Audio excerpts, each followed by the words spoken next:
నమస్తే GR traders carbon cleaning స్వాగతం sir. 2,30,000 తిరిగిందండి ఎట్టిక. ఇది మన మెకానిక్ గారు సజెషన్ చేయమన్నారండి.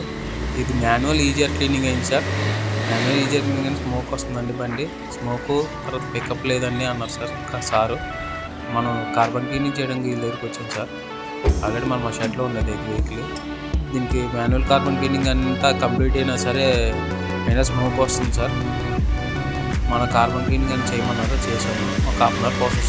దాంట్లో పిస్టన్స్ వాల్స్ ఇంజన్కి క్లీన్ అయితే చేయడం వల్ల ఇంజిన్ ఓపెన్ చేయకుండానే ఒక హాఫ్ అన్ అవర్లోని ఆ పిస్టన్ చుట్టూ ఉన్న కార్బన్ని క్లీన్ చేస్తారు సార్. ఇది ఇలా చేపట్టి బండి పికప్ మైలేజ్ కూడా పెరుగుతుంది సార్.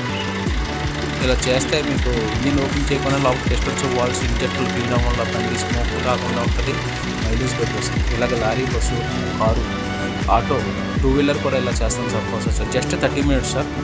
ఇలా చేయబట్టి ఇంజిన్లో ఉన్న ఒరిజినాలిటీ ఉంటుంది. ఇంజిన్ ఓపెన్ చేయకుండా కార్బన్ క్లీన్ అవుతుంది.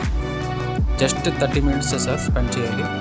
తర్వాత కార్బన్ క్లీన్ చేసిన తర్వాత చూస్తారు, మళ్ళీ స్మోక్ వస్తుందో లేదా చూస్తే ట్రైల్ చూడండి ఒకసారి. ఎన్నో వెహికల్స్ చేస్తాం సార్. ఇప్పటికి దాదాపు 400+ వెహికల్స్ చేసాము. మీరు మా పేజ్ ఫాలో చేస్తే చాలు. రివ్యూ కూడా చూస్తారు మీరు. కార్బన్ క్లీనింగ్ విజయనగరం అని కొడితే GR traders carbon cleaning centre Vizianagaram page కూడా చూడండి సార్. గూగుల్లోని రేస్ చేసి చూస్తాం, స్మోక్ తగ్గింది. ట్రైల్ కూడా వెళ్ళాము, చాలా సాటిస్ఫైర్. ట్రైల్ కూడా చూస్తారు మీరు. బండి థర్డ్ గేర్లో లేకుతుంది అన్నారు. థర్డ్ గేర్ వేసి చూసారు 60 స్పీడ్ అవుతుంది బండి. అది కూడా చూస్తారు వెహికల్.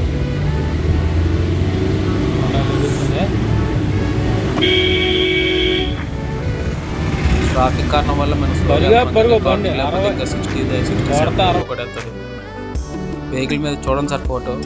ఇలా ఉండే కార్బన్ అనేది ఇలాగ క్లీన్ అవుతుంది సార్ ఈజియర్ ఇంటర్వ్యూలో. Please subscribe GR traders carbon cleaning centre.